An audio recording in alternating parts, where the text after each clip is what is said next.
Hi అండి. Beetroot అంటే చాలామందికి ఇష్టం ఉండదు, కానీ ఇలా కనుక బీట్రూట్ ఫ్రై చేసుకున్నట్లయితే చాలా ఇష్టంగా తింటారండి, పెద్దల నుంచి చిన్నల వరకు కూడా. నేనైతే బీట్రూట్ని ఫస్ట్ అయితే నీట్గా కడిగేసుకుని తొక్క తీసేసుకున్నానండి. నేను ఇందులో వేసుకుంటున్నాను. చిన్న చిన్న ముక్కలుగా వస్తాయండి, మీకు ఇష్టం లేకపోతే తురుముకోవచ్చు.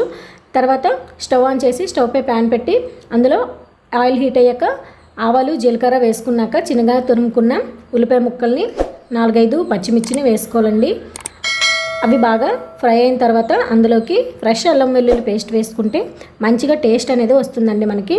ఇప్పుడు అల్లం వెల్లుల్లి పేస్ట్ కూడా అందులో బాగా పచ్చివాసన పోయేంత వరకు కూడా బాగా వేయించుకోవాలండి. తర్వాత మనం తురుముకున్న బీట్రూట్ ముక్కల్ని అందులో వేసుకోవాలండి. వేసుకున్న తర్వాత మొత్తం అంతా మిక్స్ అయ్యేలా కలుపుకున్నాక అందులో కొద్దిగా పసుపు, కొద్దిగా సాల్ట్ వేసుకొని అదంతా కలిసే వరకు కూడా బాగా కలుపుకున్నాక మూత పెట్టేసుకోవాలండి. మధ్య మధ్యలో మూత తీస్తూ కలుపుతూ ఉండాలండి. ఇలా చేయటం వల్ల అడుగు పట్టకుండా ఉంటుందన్నమాట.